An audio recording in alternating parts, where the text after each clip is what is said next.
নমস্কার, শুভ সকাল। আমি জয় এসে গেছি আজকের তাজা খবর নিয়ে। আমি বলেইছিলাম সকাল সকাল আপনাদেরকে আজকের বিগ আপডেট নিয়ে চলে আসবো। তবে আজকে সকালটা কতটা শুভ সেটা নিয়ে আমার কাছে যথেষ্ট সন্ধান আসছে। তো চলুন বেশি কথা না বলে ঢুকে যাই মেন ভিডিওতে, যে কারণে এই ভিডিওটা বানানো হয়েছে। কিন্তু তার আগে বলে রাখি, সব জায়গারই আপনাদের ফুটেজ দেখাবো, যেরকম দীঘা, বকখালি, ফেজারগঞ্জ, হিঙ্গলগঞ্জ, পারদ্বীপ। আমার ক্যামেরা পার্সনরা সেখানে ছিল, করোনার জন্য ওখানে ততটা ওরা বেরোতে পারেনি। সকাল সকাল দিয়ে ওই জাস্ট এই ভিডিওর সাথেই ছোট্ট একটি ক্লিপ তুলে এনেছে, তো সেটুকুই আপনারা দেখতে পারবেন এই পুরো ভিডিওটা দেখলে। তবে তার আগে ভিডিও ঢোকার আগে আপনাদের বলে রাখি, আপনারা যারা এখনও চ্যানেলটা সাবস্ক্রাইব করেননি অবশ্যই চ্যানেলটা সাবস্ক্রাইব করে পাশে থাকা বেল আইকনটা অন করে দিন এবং অল করে দেবেন। আর ভিডিওটা পুরোপুরি দেখুন, চ্যানেলের সঙ্গে থাকুন। আর সাবস্ক্রাইবটা এই কারণেই করবেন যাতে সবার আগে শুধু এই ঘূর্ণিঝড় আমফান সম্বন্ধে না, যে কোনো বিগ নিউজ সবার আগে আপনার ফোনের স্ক্রিনে চলে যাচ্ছে। তো চলুন সঙ্গে থাকুন এবং দেখে নিন পুরো ভিডিওটা, এই মুহূর্তে তাজা খবর। তো আপনারা ভিডিওটাতে দেখতেই পাচ্ছেন কীভাবে দীঘার জলোচ্ছ্বাস চলছে।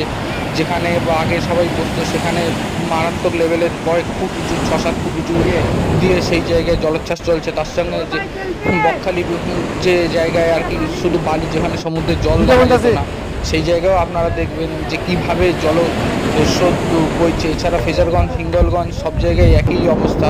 সব এনডিআরএফের প্রায় 6টি টিম নামানো হয়েছে হিঙ্গলগঞ্জ, ফেজারগঞ্জ, বকখালি, সুন্দরবন এলাকায়। এবং তারা সেখান থেকে প্রচুর লোককে নিয়ে গেছে এবং প্রচুর ক্যাম্প তৈরি করা হয়েছে ওয়েস্ট বেঙ্গল সরকারের পক্ষ থেকে, যাতে ঝড় বৃষ্টি হলে যাদের কাঁচা বাড়ি, পাকা বাড়ি ভেঙে গিয়ে যাতে কোনো বিপদ কিছু না ঘটে থাকে, সেই জন্য তাদেরকে সেই জায়গায় স্থানান্তরিত করা হয়েছে এবং যথেষ্ট সোশ্যাল ডিস্টেন্স মেনেই কাজ করা হচ্ছে। এর সঙ্গে আপনারা দেখতেই পাচ্ছেন যে ঝোড়ো হাওয়া চলছে পারদ্বীপে, উড়িষ্যায়।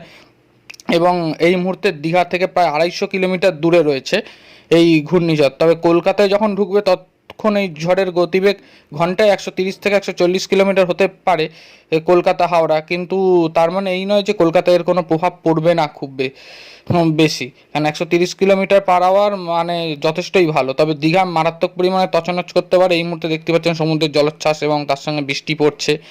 পারদ্বীপে অলরেডি 170 কিলোমিটার পার আওয়ার বেগে ঝড় চলছে উড়িষ্যার পারদ্বীপে। আপনারা সেই ভিডিওটা দেখতেই পাচ্ছেন কী অবস্থা চলছে সেখানে।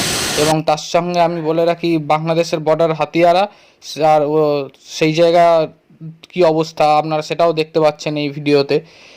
তো সাবধানে থাকবেন এবং আপনারা আপনাদের যত দরকারি ডকুমেন্টস আছে সব একসঙ্গে করে একটা প্লাস্টিকে পুরে রাখবেন এবং কাছে টর্চ, শুকনো খাবার, লাইটার, মোমবাতি আর মাস্ক পরা থাকবেন। আর হ্যান্ড স্যানিটাইজারও এটা রাখবেন, যেহেতু এখন করোনা পরিস্থিতি চলছে বাইরে।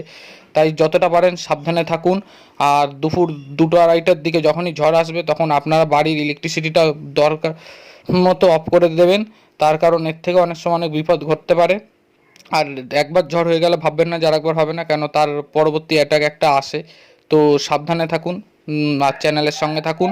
আবার কোনো বড় কোনো আপডেট হলে আপনাদেরকে আবার তক্ষুনি নিয়ে চলে আসবো চ্যানেলের মাধ্যমে খবরটা দেওয়ার জন্য। নমস্কার।